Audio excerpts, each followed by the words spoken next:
Welcome to the Football Gawds channel. Today we'll be doing match day 13 of the English Premier League review. And obviously I'm joined by these two amazing guests of mine, Ndawozo and Durbo. How are you guys doing today? Good on yourself, man. Good. Fantastic. Anyway, gentlemen, without wasting further time, let's get to it.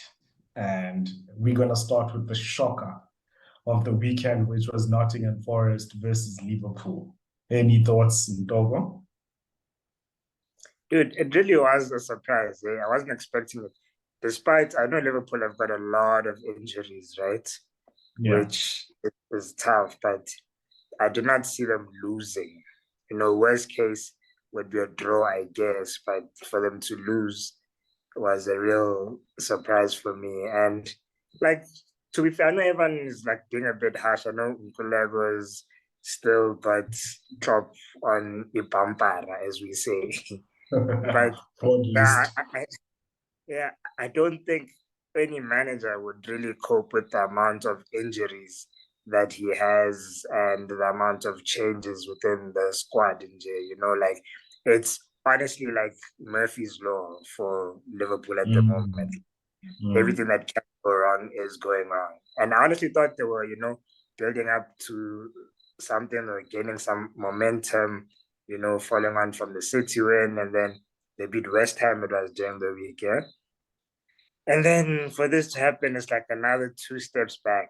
So yeah, top four is looking like it's looking rough for Liverpool. I think they need the World Cup to come very quickly so that they can get as much of their players back, and so Klopp can, with his coaches, can just have some time to breathe and just plan around, how are we going to fix this thing? But yeah, I was surprised by that. Anyway, I know Nkulego has a lot to say. So, Nkulego, I'll go after you. You go.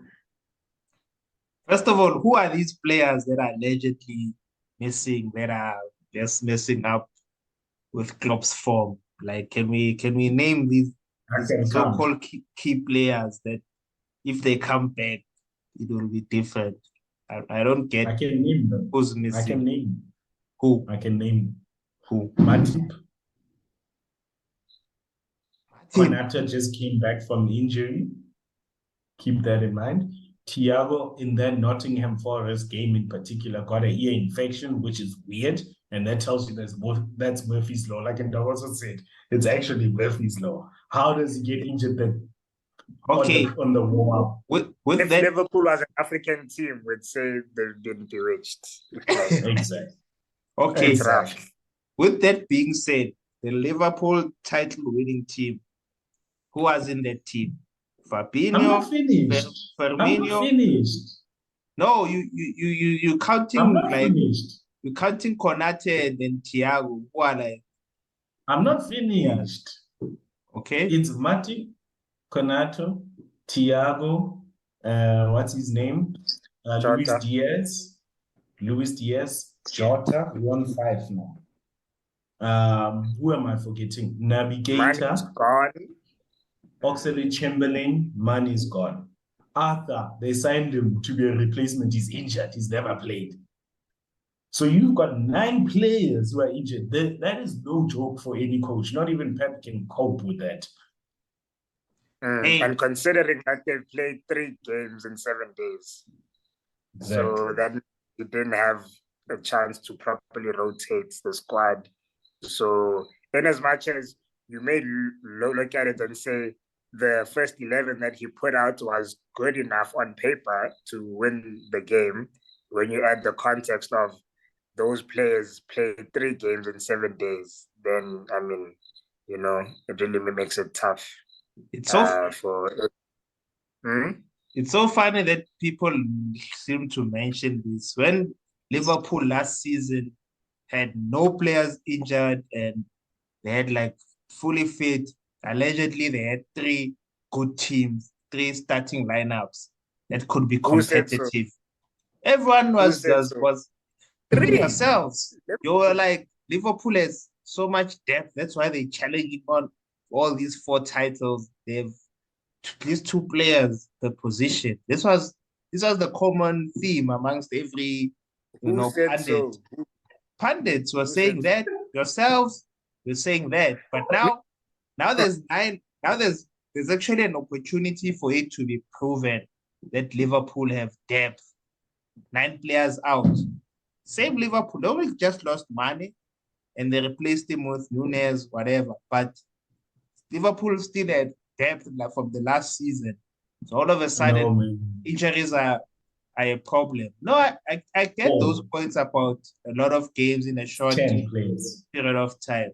But there's no way they should be losing to Nottingham. It's There's 10 no way they players, should, by the way. there's no way they should be losing to Nottingham Forest, who have 21 new signings that just learned how to play together in the past 3 weeks. This team of Liverpool have been together for close to 5 years. There's no way they should be losing to Nottingham Forest. I don't accept that.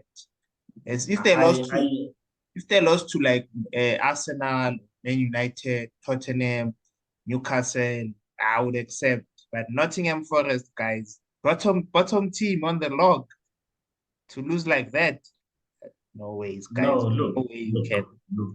can claim to say. I get your point. I get your point, right? I really get your point, and you're correct. They shouldn't be losing such games. The least you can get from Nottingham Forest is a draw, right? Logically speaking, you're right. And the players have been playing. They've been playing with each other for quite. But the truth of the matter is, they do have 10 players injured, and that messes up with any team's psychology, especially when out of that 10 players, probably 3 or 4 of them are your key players. Let's be honest. And yes, pundits say Liverpool has three squads, etc., but that's a lie. It's clearly being proven now that it was all a lie. The game was always just the front 3. When the front 3 are injured, they have a problem. That's just the reality of it. Oh, and by the way, they also lost Origi to AC Milan. So it's, arguably, we are looking at a new team that's not so new. An aging team. Yeah, no, fair point. I guess I'm too tough on Klopp. That like I'm not trusting his rebuilding capabilities, but what did he do to you? Like, let's give him. Where does this come from? No, the thing with Klopp is it's just that I always feel like he's one dimensional. I respect him as a coach. Like he's done well. He like plays football, in a attractive way that I somewhat like it. But I've never really been convinced by his longevity and his adaptiveness to tactics. I've never believed that he can adapt to like a squad that he has at a time. Like he's one dimensional. That's the only thing. And he's clearly not proving me but wrong. Wouldn't you say Pep is the same? No way. Pep not the same. Pep has evolved. Think about it. Okay. Let me ask this. What do you mean that Klopp is one dimensional? As in he can only play one kind of way. Yeah. He's only got one way of playing football. Yeah. He has to have guys that can press all the time. Like he doesn't have pressing players. Like how else does he play? But why do we say that like it's a bad thing? It's like people always complain about style of play and identity and whatever, which I think is an important thing to have in a coach. And don't get me wrong, I understand the need to also, or the skill required to be able to adapt and to create a system that is suited to the kinds of players that you have. I totally understand what you're saying. But at the same time, I feel like you can make a case for like either. But when you look at all maybe with the exception of Mourinho, but I mean, all of the great coaches really have an identity, right? Pep has an identity. It's like possession football. Like that's just the thing. Even with Haaland, yes, they may have modify the way they play a little bit, but like, make no mistake, they're still a possession-based team. I mean, there's matches where Haaland has touched the ball only 6 times in a whole game. So I wouldn't say that Pep has changed his style of play, right? So the reason why, I guess, you don't focus or you don't pay attention to it as much as you do with Klopp is because Pep is still winning, right? And I mean, we know why. Yeah. So I think it's a bit harsh to say Klopp. Okay, you're not saying that he's a bad manager, but I think the criticism is still a bit harsh in my opinion. No, it is. I agree with you, Ndogozo. But just to close off this, in case you guys still wondering, yes, I still believe that Darwin Núñez is going to be a top striker. Yeah. Mark my words. I've seen this, guys. I know quality when I see quality. And I know What are that every strike. What are you basing it on? Sorry? What are you basing like that assessment on? Okay. So let me tell you something, right? I know that a striker goes through a purple patch and as well as a dry spell. Right now, he's at the dry spell. And within that dry spell, he's showing signs that it's coming. All he needs to do, he needs to relax. He's so convinced, like he's comparing himself with Haaland. That's the problem. He needs to relax and say, you know what? I'm not going to score 6 goals in one game. I'll score 2 goals and I should be happy with it. And you build on that momentum. And to show something that you guys, I'm going to cause controversy now. Be ready for it. For me, it's my opinion, but you don't have to agree. Sure. The fact that he did not pass Salah in that game and he was selfish, for me, tells me he's going to be a lethal striker. Because that's a striker.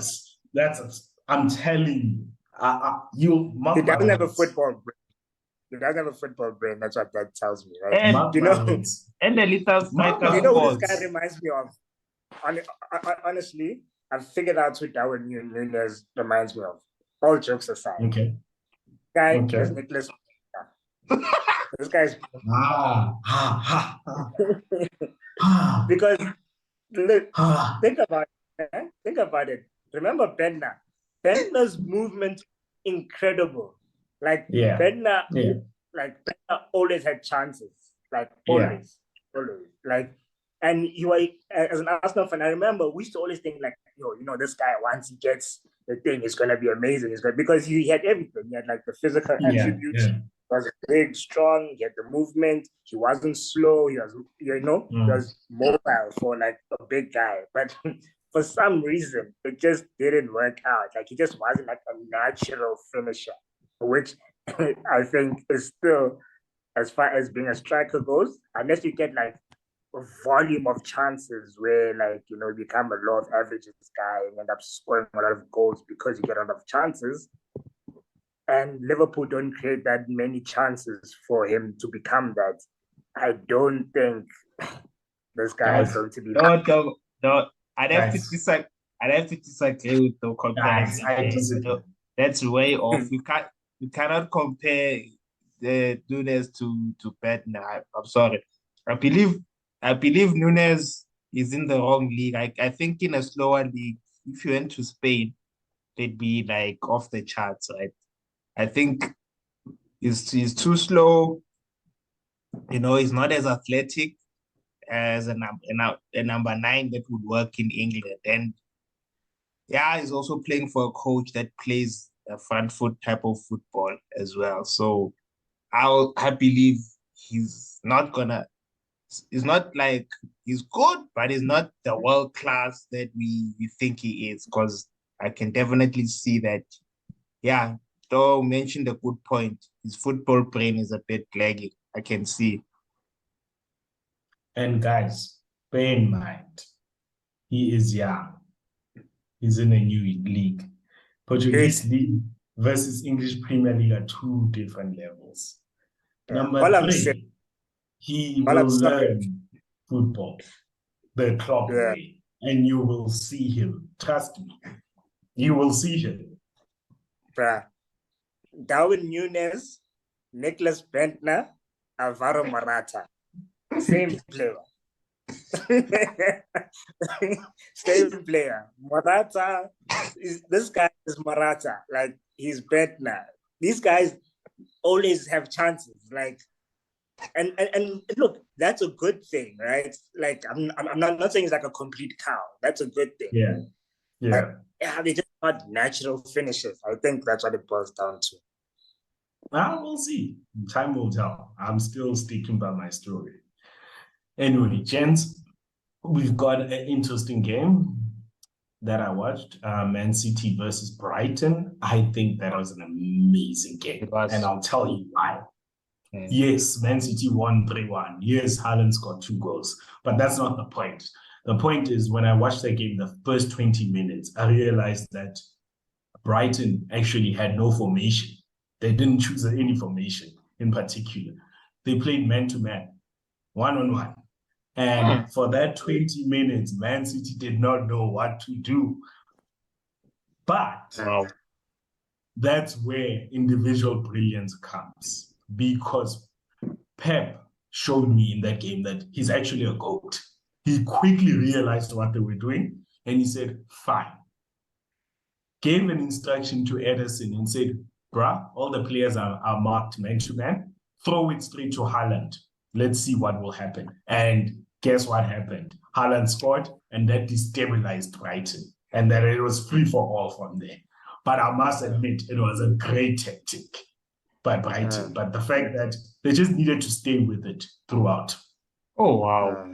And that first goal could have gone either. Like, I think he pushed that.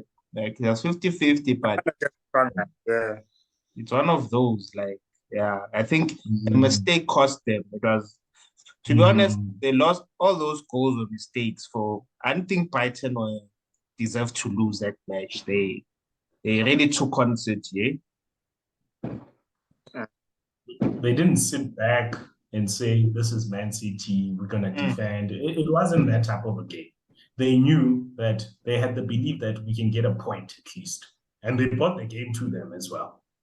And it's funny enough that I was looking at the positional statistics. There was a point in the game that Brighton had more ball than Man City, which we hardly see in the Premier League. So that tells me that whatever Brighton's system is, it's working. Brighton is good, man. Brighton is good. Trossard is good. I've been a fan for a little while now. I think next season Trossard is going to be a top. Like, Trossard is such a Tottenham signing. Like, mark my words now. Spurs are going to buy that guy next season. You'll see. It's good, but anyway. Anyway. And then on to the most important game, I think, personally, and I'm not even a Man United fan, that Chelsea versus Man United game, well done. I feel like you guys actually got 3 points in Gulev. I feel like Man United won that game. Like, United are good. Guys, well done. I actually have to applaud you. Man United just need a striker, guys. Like that's all that's missing. We really like took them to the cleaner. We just didn't have finishing. I know, like, okay, I'm probably like, being a bit one-sided or whatever, like Ronaldo must leave. Like, he's definitely the best finisher we have in the team now. Like, it's tough that he doesn't play like pressing football, but these past 2 matches with Newcastle and Newcastle match before Tottenham and this last match, it just showed that like Rashford is not a finisher because he missed the most obvious opportunities. And yeah, it's gonna be a long season if we don't get a finisher. Like, that's literally gonna be Man United's to win. Martial is probably your best finisher right now. Yeah. I'm not saying he's a better finisher than Ronaldo, but I think right now, because unfortunately Ronaldo is just washed now, right? I think Martial, I know he's injured, but I think when he comes back and if he doesn't get injured, you can like use him at least until the rest of the season, and I think you guys will probably make top four. You'll squeeze in top four. But Spurs is also now starting to slip up, and I'm sensing there might be a bit of instability now in that camp there. I'm not sure Conte is going to last this season, but yeah, we'll get to that, I guess. Yeah. Anyway, without wasting time, I actually want to talk about an important. Actually, there is a more important game than this one. Aston Villa versus Brentford. Guys, can we just talk about the fact that Aston Villa sabotaged Steven Gerrard? Literally sabotaged him. Clear. How can a whole starting 11 play extremely well? It's one thing if 2 or 3 players are performing well. But if your whole starting 11 is doing well, that tells me it's pure sabotage. And I wonder what caused it, because sorry, man. Because normally you think, especially because Aston Villa, I think the profile of players, mostly English players, I think they have some kind of reverence for Gerrard, and Gerrard proved that he's a decent coach at Rangers, So it's not like he got in my opinion, he deserved to get this job, and I thought he would have done reasonably well. So I wonder where it fell apart, because I remember there was a clip that leaked on the internet a few months ago, if you guys remember, about the rules that Gerrard had.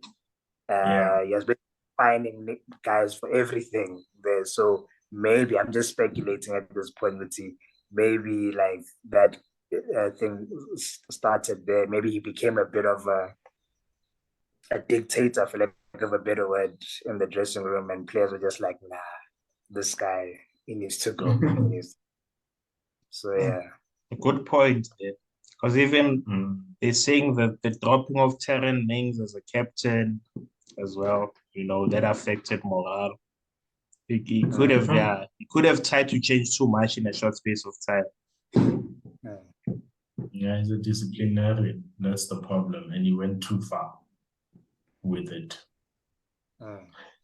Anyway, yeah. Tottenham losing to Newcastle. Guys, Almiron is hot. Hey. Almiron is hot. Hey. Newcastle. He is hot. Newcastle. I think he's done 5 goals from 5 games, Newcastle are shaking things up in that top 4. Hey, making it shaky there. Yeah. Eddie Hooley, bro. Eddie's doing the things. I've always liked him as a manager. From Bournemouth, I've always said this guy's a good manager. One day he's gonna get his chance, and he's showing it now. Yeah, I'm happy for him. I think it was harsh when Bournemouth sacked him, but this is a proper resurgence, I guess, of his career. He's doing an amazing job, because let's not forget, Newcastle, yes, take over, whatever, they got a couple of decent players, but this guy is doing this with Joe Willock in them, dude. I don't rate Joe Willock at all. I think only decent players in that team maybe is that Bruno guy. That Bruno guy is dope. Callum Wilson is an okay striker for me. I don't think he's amazing. Saint Maximin, I know he hasn't been playing these last few games. I think he's a decent player. I think Newcastle is his level. So he's doing this. The point I'm making is doing this with an okay team. It's not final form Newcastle. He hasn't broken the bank yet. Isak hasn't even been playing these last few games. So there's still more to come, which is the very good thing from a Newcastle point of view. So yeah, they're definitely the team to watch out for. Top 6 race for sure, in my opinion. Yeah. Yeah.